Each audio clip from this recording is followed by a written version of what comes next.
Hello guys, welcome to our channel. My name is Zahid और आज की वीडियो में दो बहुत इंपॉर्टेंट एग्जाम्स के बारे में डिस्कस करने वाले हैं।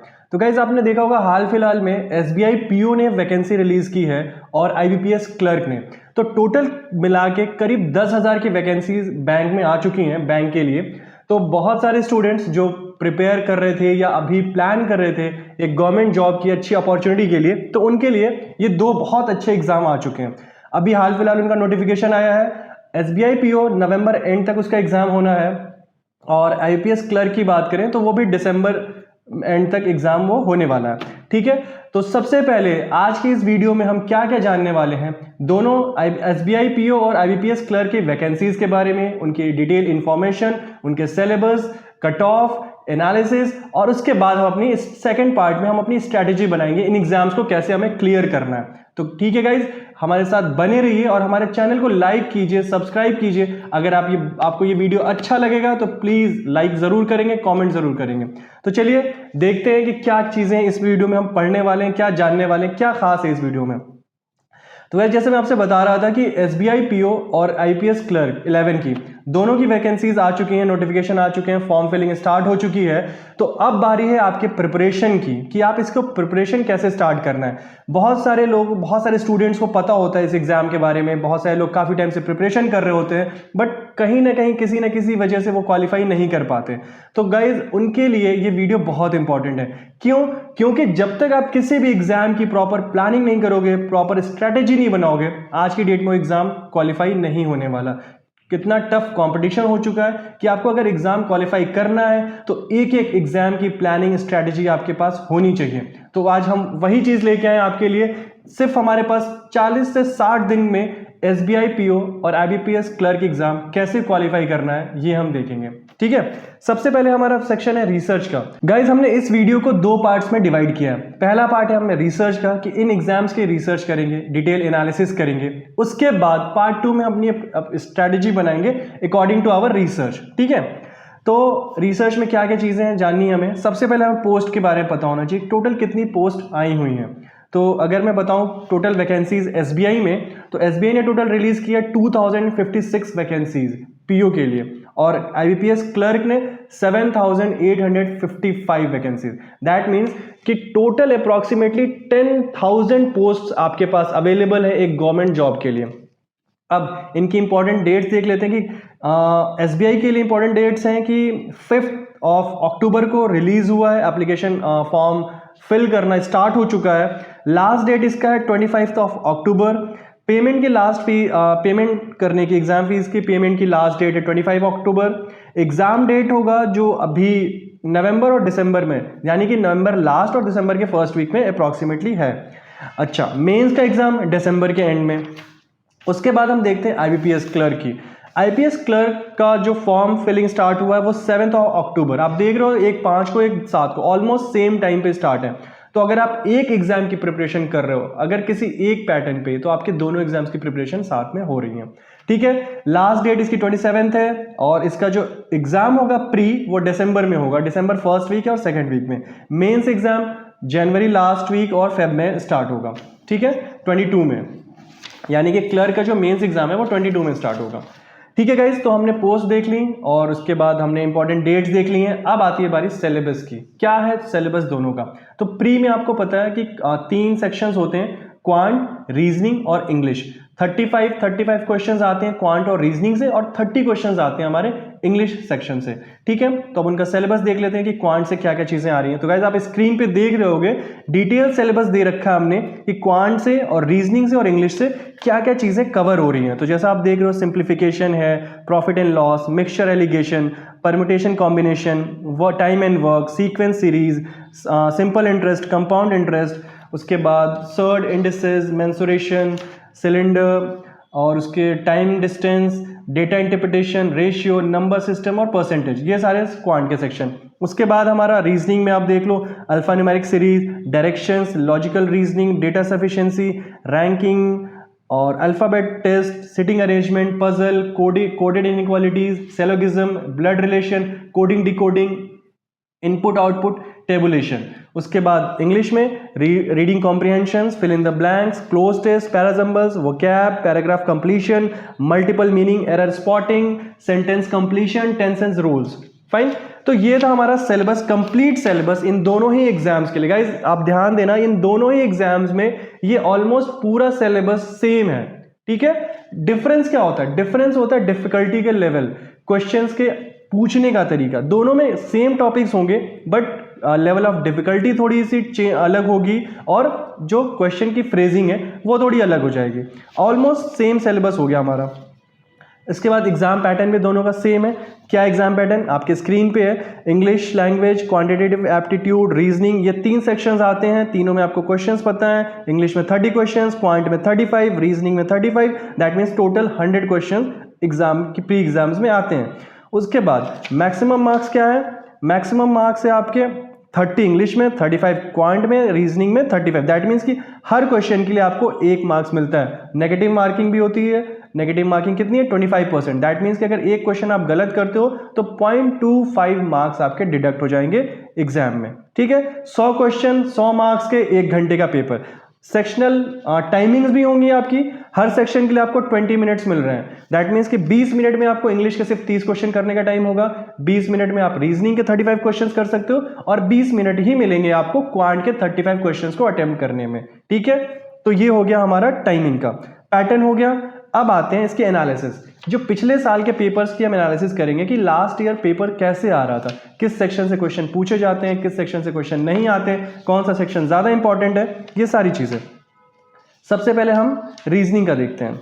रीजनिंग में आपके स्क्रीन पे देख रहे होगे आप कि रीजनिंग में सबसे पहले जो पजल एंड सिटिंग अरेंजमेंट है, दैट मीन कि जो पजल का सेक्शन है उससे 24 क्वेश्चन डायरेक्टली आ रहे हैं। डायरेक्टली 24 क्वेश्चन, दैट मीन्स कि अप्रॉक्सीमेटली 80% क्वेश्चन आपका सिर्फ एक topic puzzle and sequence cover कर रहा है। ठीक है। उसके बाद जो सबसे ज्यादा क्वेश्चन आते हैं वो किससे? कोडिंग से। 5 क्वेश्चन, 5 नंबर के क्वेश्चन आ रहे हैं कोडिंग से। ब्लड रिलेशन से 3 क्वेश्चन आ गए। अल्फाबेट बेस्ड जो सीरीज होती है और वर्ड फॉर्मेशन, उनसे 1-1 मार्क्स आते हैं। ठीक है। तो इससे क्या पता चलता है? रीजनिंग में जो सबसे इंपॉर्टेंट टॉपिक है आपका वो कौन सा है? Puzzle and sitting arrangement. But जब आप सिलेबस देख रहे थे तो आपके पास कितने टॉपिक्स थे? कम से कम 15 से 20 टॉपिक्स हैं आपके सिलेबस में। लेकिन जो सबसे ज्यादा मार्क्स, 80% मार्क्स कवर करता है, वो क्या है? वो आपका है puzzle and sitting arrangement, 24 question. ठीक है। तो ये था रीजनिंग का। उसके बाद हम देखते हैं इंग्लिश में। इंग्लिश में जो सबसे ज्यादा क्वेश्चन आते हैं वो है रीडिंग कॉम्प्रिहेंशन से। आपको एक पैराग्राफ मिलता है, उस पैराग्राफ पे बेस्ड 4 से 5 क्वेश्चन आते हैं। तो रीडिंग कॉम्प्रिहेंशन से कितने क्वेश्चन आए? 7 से 8 क्वेश्चन आते हैं हर साल। कभी ये नंबर ऑफ क्वेश्चन ज्यादा भी हो जाते हैं, 10 क्वेश्चन भी कभी कोई पूछे जाते हैं।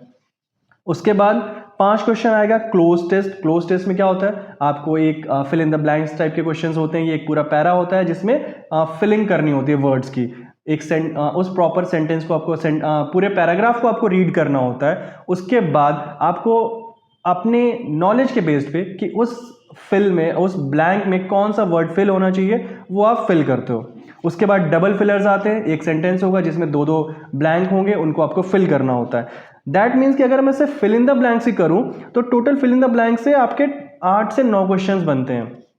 एरर डिटेक्शन 5 क्वेश्चन आते हैं सिंपली एरर डिटेक्शन से। अगर आपको बेसिक ग्रामर के रूल्स पता है कि क्या रूल्स होते हैं, क्या कंडीशंस होती हैं, तो आपका ये 5 नंबर बिल्कुल फिक्स हो जाता है। और ये बिल्कुल सेट रूल्स पे आते हैं, डायरेक्टली क्वेश्चंस आते हैं अगर आपको रूल्स याद हैं तो। इसलिए गिने चुने कुछ 100 रूल्स हैं ग्रामर में जो कि बहुत बेसिक वाले हैं और वो आपको याद होना ही चाहिए। उन 100 रूल्स को अगर आपने एक बार याद कर लिया, वो याद कैसे होंगे? जितनी ज्यादा से ज्यादा उन रूल पे बेस्ड आप प्रैक्टिस करोगे उतना आपका प्रिपेयर हो जाएगा और इनसे आपके 5 क्वेश्चन फिक्स हो जाएंगे with in a time. Like 1 minute में आप 1 से 2 मिनट में आप ये 5 क्वेश्चन अटेम्प्ट कर सकते हो। ठीक है। उसके बाद वर्ड रीअरेंजमेंट है 4 question, match the column 3 question, phrase replacement 3 question, total 30 question. ठीक है।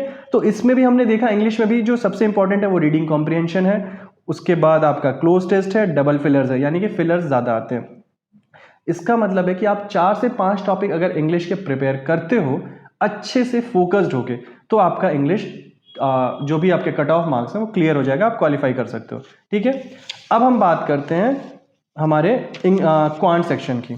क्वांट में बेसिकली आप देख रहे हो 15 जो क्वेश्चन है, 15 नंबर या 15 मार्क्स से 15 क्वेश्चन डायरेक्टली डीआई से आते हैं। डीआई क्या, डेटा इंटरप्रिटेशन, एक ग्राफ होगा या टेबल होगी, चार्ट होगा, उस पर बेस्ड क्वेश्चन होंगे।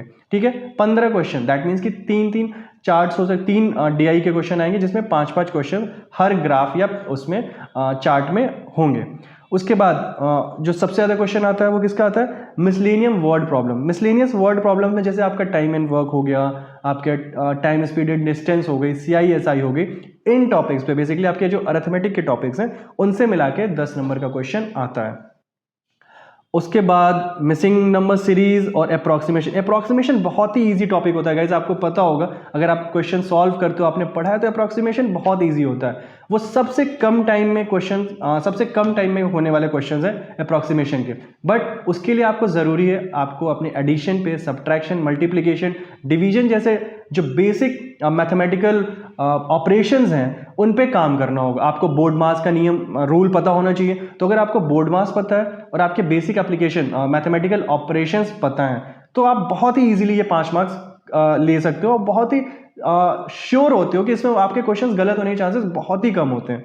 ठीक है, और इनका जो लेवल आप देख रहे हो तीनों ही सेक्शन में, easy to moderate, easy to moderate, like कोई भी ऐसा क्वेश्चन नहीं है तो बहुत डिफिकल्ट है। ठीक है, अब इसके बाद एनालिसिस के बाद हम ये डिस्कस करेंगे कि बेसिकली गुड अटेम्प्ट क्या होता है। 100 क्वेश्चन किसी भी एग्जाम में आपके जितने भी क्वेश्चन आते हो सारे क्वेश्चन अटेम्प्ट नहीं करने होते, लाइक कोई कर भी नहीं सकता, और जनरली कोई सही भी सबके नहीं होते।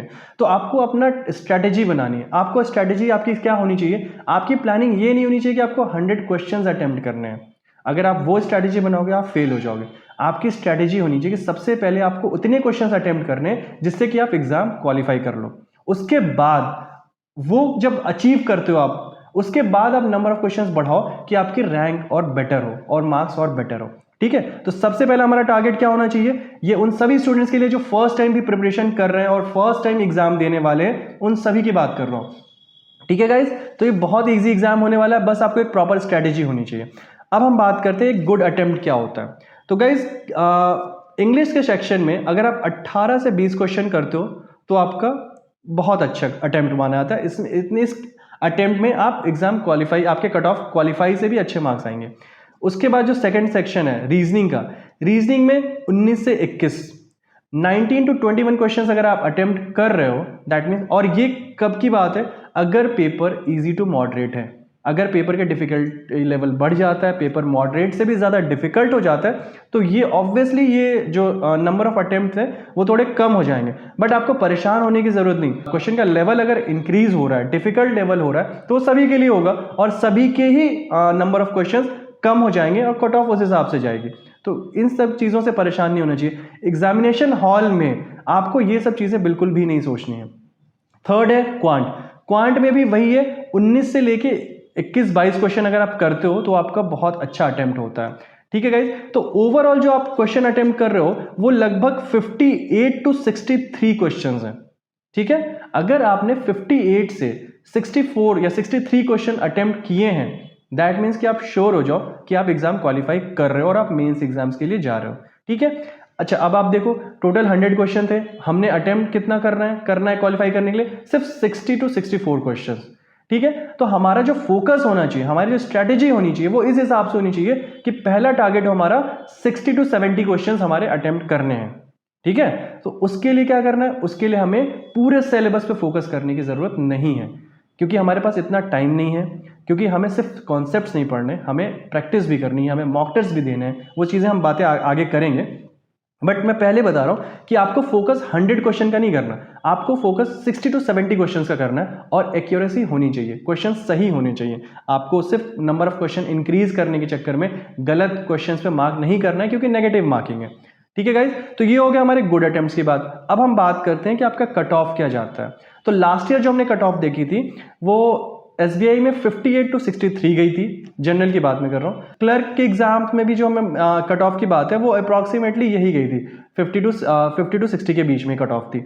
तो इसका मतलब ये है कि अगर हम 60 प्लस क्वेश्चन अटेम्प्ट कर देते हैं तो हम एग्जाम क्वालिफाई कर रहे हैं। ठीक है गाइज, ये तो होगी हमारी सारी रिसर्च कि एक प्रिपरेशन से पहले हमें क्या करना है, क्या पता होना चाहिए, हमारा माइंडसेट क्या होना चाहिए।